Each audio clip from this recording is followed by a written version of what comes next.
Channel. आज हम बात कर रहे हैं यूनिट 4 का टॉपिक अधिगम अक्षमता, जिसमें कि पिछड़े हुए बालक, मंदबुद्धि बालक, ये सब चीज़ों के बारे में भी थोड़ा बहुत हमारा इसमें कवर हो जाएगा और क्या क्या विकार होते हैं इसके बारे में कवर होगा। देखिए, सामान्य अर्थ क्या है अधिगम अक्षमता का।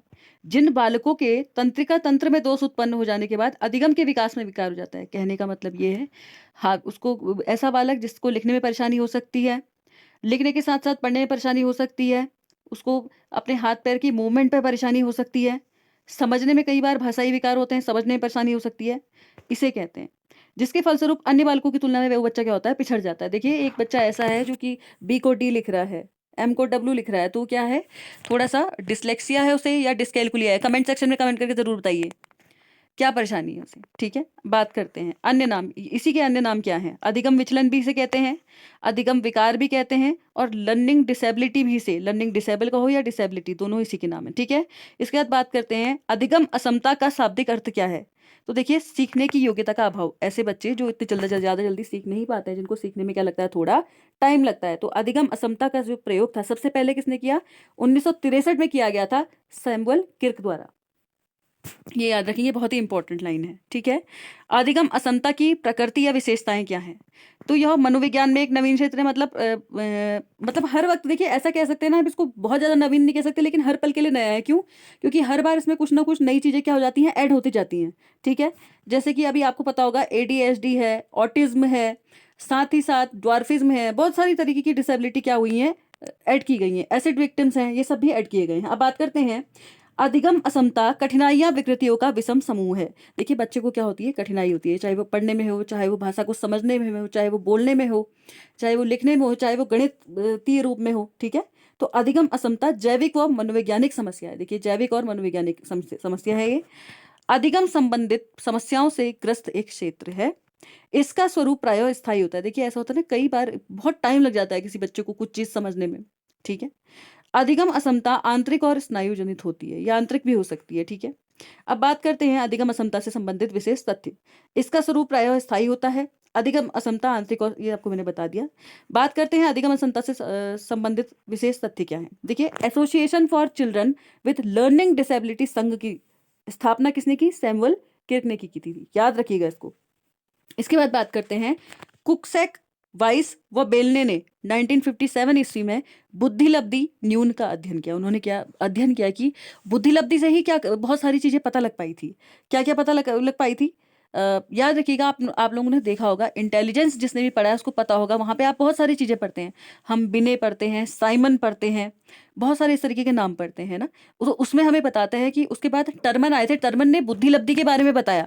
इवन टर्मन ने क्या करा था, बुद्धिलब्धि का दोबारा से उन्होंने फॉर्मूला भी दिया था। तो उसी चीज के बारे में बात कर रहा है, जिससे कि पता लगाया जा सकता है कौन सा बच्चा औसत बुद्धि का है, कौन सा मंद बुद्धि का है, कौन सा विशिष्ट बुद्धि वाला बालक है, इस तरीके से। ठीक है, इसके बाद बात करते हैं अधिगम असमता के प्रकार मुख्यतः कितने हैं। 4 प्रकार के इसमें माने गए हैं। कौन कौन से? पठन संबंधी। पठन संबंधी क्या है?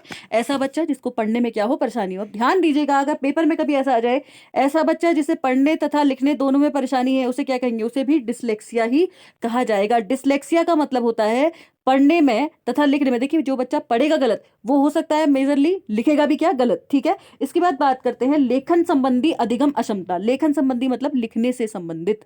तो लिखने से संबंधित असमता जो होती है वो क्या होती है? डिसग्राफिया। क्या होती है? डिसग्राफिया। ये होती है डिसलेक्सिया, और नीचे वाली होती है डिसग्राफिया। ग्राफ बनाना, लिखना।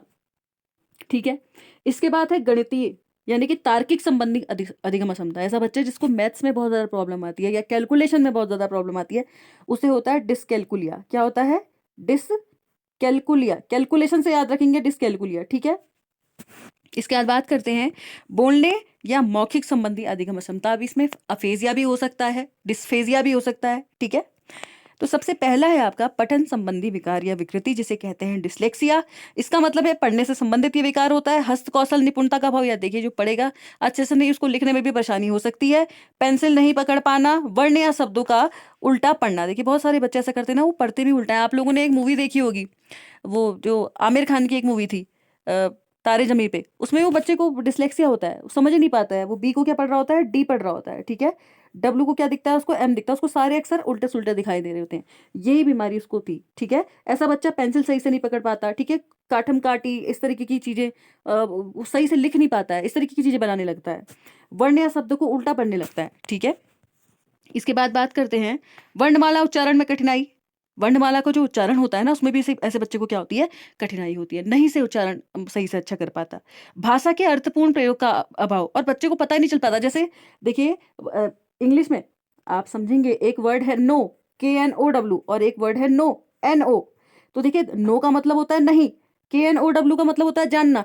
ऐसे बच्चे को क्या लगेगा कि यार याले नो की स्पेलिंग अलग क्यों लिखी और याले नो की स्पेलिंग अलग क्यों लिखी, तो इस तरीके से, ठीक है। इसके बाद बात करते हैं, आई होप यहां तक आपको चीजें बिल्कुल समझ में आ रही हो। इसके बाद बात करते हैं कि सन 1857 ईस्वी में रुडोल्फ बर्लिन ने डिसलेक्सिया को सर्वप्रथम खोजा। तो सर्वप्रथम खोज डिसलेक्सिया की जो लगाई गई है, कितने सन में लगाई गई, 1857 में, और रुडोल्फ बर्लिन ने डिसलेक्सिया को बताया। और देखिए डिसलेक्सिया शब्द को शब्द अंधता भी कहा जाता है, मतलब शब्द के मामले में वो अंधा ही हो गया। क्यों? क्योंकि उसे समझ में नहीं आ पा रहा है कि शब्द की विशेषता क्या है, शब्द को लिखा कैसे जाएगा, ना समझ पाना ना लिख पाना, ठीक है, और ना ही सही से पढ़ पाना, ये सारी चीजें। इसके बाद बात करते हैं अलेक्सिया।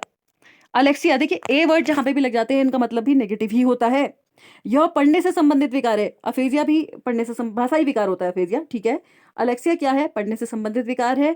इस अधिगम अक्षमता से ग्रस्त बालकों में पढ़ने की शक्ति का लोप होता है, मस्तिष्क में किसी क्षति के कारण पठन विकार से संबंधित है, ठीक है।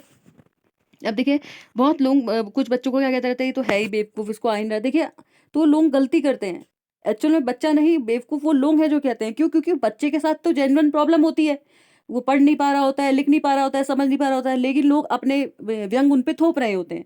तो इसलिए हमें इसलिए आज का टीचर जो हो उसको स्पेशल एजुकेशन वाले टीचर की नीड क्यों है आजकल, इसीलिए है ताकि वो बच्चे की जो परेशानियां उनको गहराई से समझ सके, ठीक है। इसके बाद बात करते हैं हाइपरलेक्सिया की। हाइपरलेक्सिया क्या है, पठन संबंधित विकार का ही एक प्रकार है। इसमें बालक शब्द या वाक्यों का अवबोध नहीं कर पाता है, अर्थात वाक्य की समझ ना होना। अब इसमें क्या होता है, बच्चे को वाक्य की समझ नहीं होता है, समझ नहीं पाता वो वाक्य को कि ये क्या कहना चाह रहे हैं, ठीक है।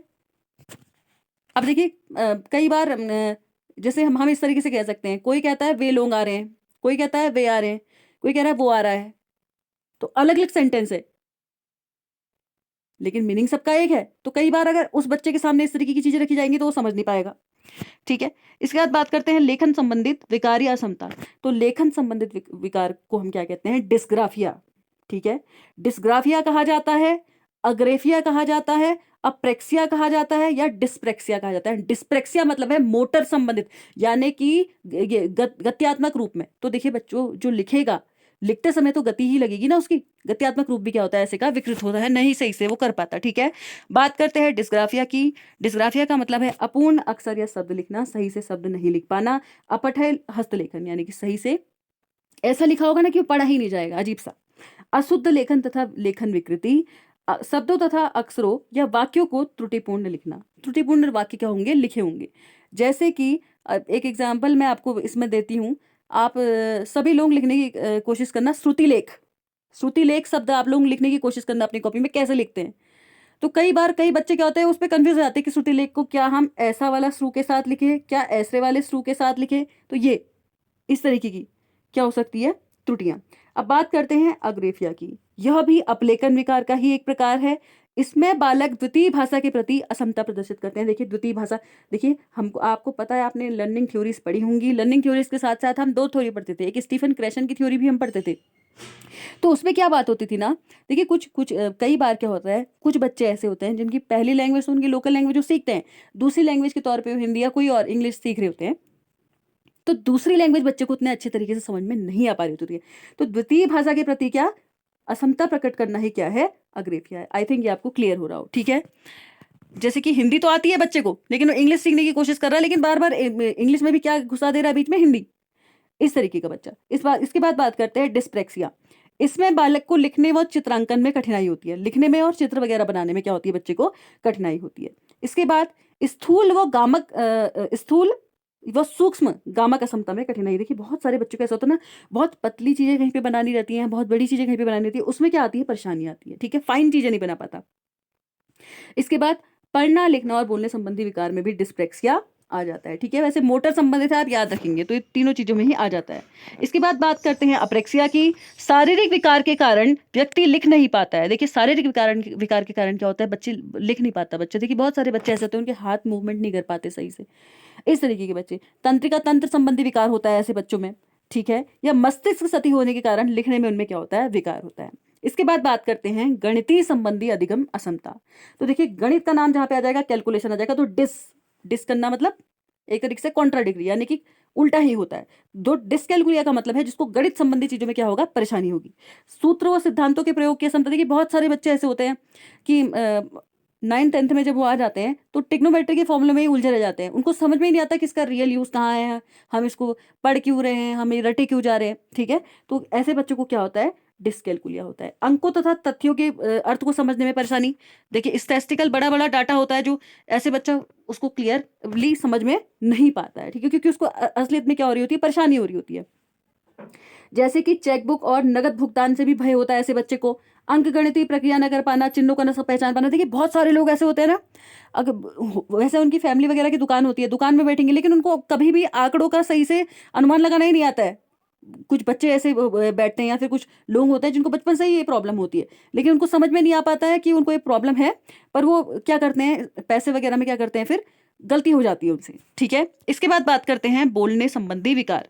तो बोलने संबंधी विकार जैसे कि मैंने आपको थोड़ी देर पहले भी बताया, अफेजिया कहें या डिस्फेजिया कहें, ये बोलने संबंधी विकार है। यूटेट में भी ये क्वेश्चन फेमस है, हर साल लगभग लगभग 1-2 साल में एक बार दे देता है वो।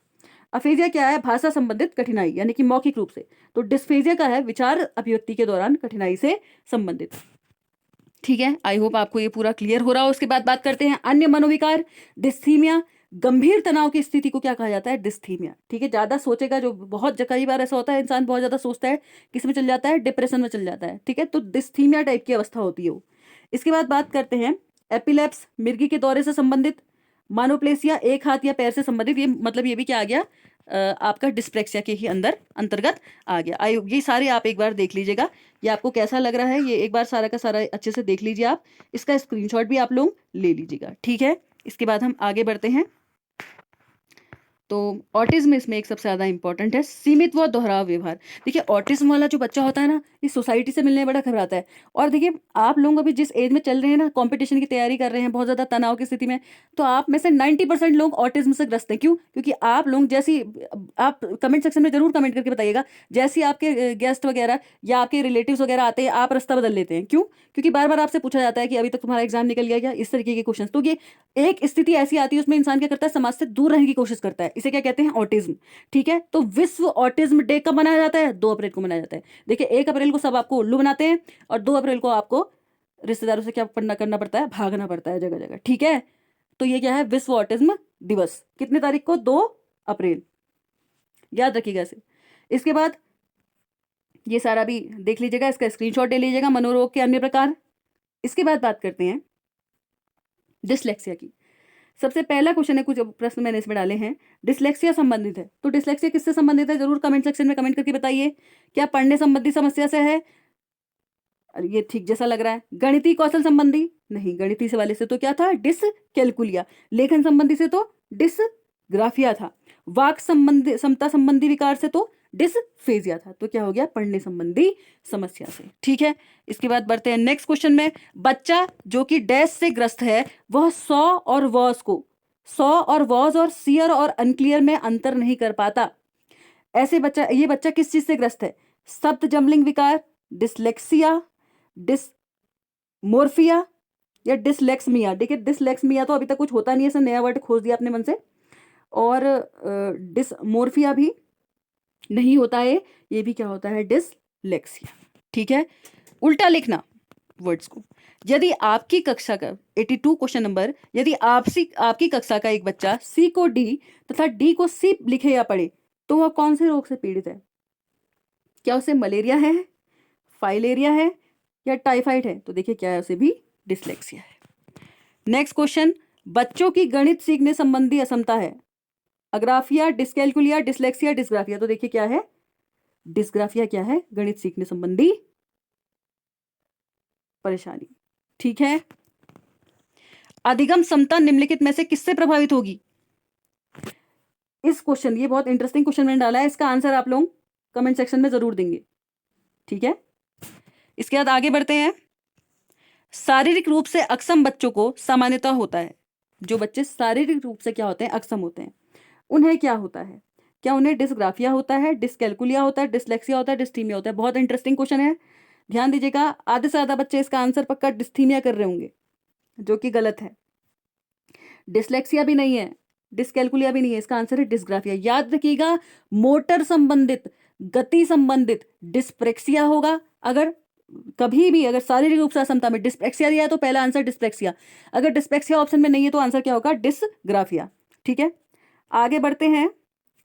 विशेष शिक्षा संबंधित है, यानी कि स्पेशल एजुकेशन, जो ये हमारा जो पूरा चैप्टर है यूनिट 4, इसमें इसी के बारे में बात किया गया है। चाइल्ड डेलिक्वेंट, बाल अपराधी, या फिर ऐसे बच्चे जो पिछड़े रह गए, या फिर विशेष शिक्षा जिनको चाहिए, इनसे ठीक है। तो विशेष शिक्षा संबंधित है किससे? मेधावी छात्र के लिए, कम योग छात्र के लिए, शिक्षकों के प्रशिक्षण कार्यक्रम के लिए, या पिछली बुद्धि बालक के लिए? तो देखिए, पिछड़ी बुद्धि बालक के लिए। ठीक है, जो पिछड़े बच्चे हैं, जो उतना अच्छा नहीं कर पा रहे, क्योंकि जो कुछ ना कुछ परेशानियों से ग्रस्त हैं, उनको कैसे आगे बढ़ाया दिया जा सके, उसके लिए है विशेष शिक्षा। ठीक है, इसका आंसर हो जाएगा डी।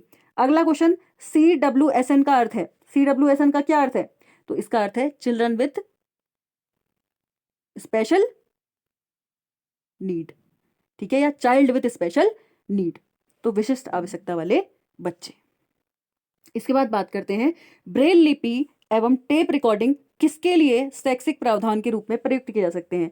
तो देखिए, ब्रेल लिपि याद रखेंगे आप, आपने एनसीईआरटी किताब में पढ़ा भी होगा, जिसने सीटेट पहला वाला क्लियर किया है, लुइस ब्रेल ने इसे दिया था। इसमें 6 बिंदु होते हैं, 6 डॉट के द्वारा इसे काम किया जाता है। ब्रेल लिपि दी थी लुइस ब्रेल ने, और ये क्या है, वो जन्म से ही क्या थे? अंधे थे। तो दृष्टिबाधित विद्यार्थी, ठीक है, दृष्टिबाधित विद्यार्थी क्या है, उनके लिए लिपि क्या कर गई थी? बनाई गई थी। ठीक है, आगे बढ़ते हैं। शारीरिक रूप से विकलांग बालकों का एक प्रकार नहीं है। अब देखिए, इसमें से शारीरिक रूप से विकलांग कौन सा बालक नहीं है? मूढ़ बालक, प्रत्यक्षीकरण योग्यता संबंधापान, बधिर बालक, या अंधा बालक? देखिए, ये सभी क्या है? शारीरिक रूप से क्या है? विकलांग है, मूढ़ बालक नहीं है। ठीक है, अब बात करते हैं विकृत लिखावट से संबंधी लिखने की योग्यता में कमी किसका एक लक्षण है? देखिए, विकृत लिखावट मतलब टेढ़ी मेढ़ी काटम काड़ी तो कर दे रहा है, लेकिन क्लियरली अच्छे से नहीं लिख पा रहा है जो बच्चा। क्या वो डिस्प्रेक्सिया का शिकार है? क्या डिसलेक्सिया का शिकार है? डिसकैलकुलिया, डिसकैलकुलिया कैलकुलेशन यानी कि मैथ्स से, डिसलेक्सिया पढ़ने तथा लिखने दोनों से, अगर दोनों आएगा तब। डिस्प्रेक्सिया भाषाई संबंधी, डिस्प्रेक्सिया भाषाई संबंधी नहीं है, डिस्प्रेक्सिया है गत्यात्मक रूप से, डिस्फेजिया है भाषाई संबंधी। तो आंसर क्या है? डिस्ग्राफिया, क्योंकि डिस्ग्राफिया में क्या होता है? लिखने की योग्यता में कमी होती है। तो आप आंसर क्या था? Option number D. तो कैसा लगा आज का सेशन? कमेंट सेक्शन में जरूर बताइएगा। Thank you very much.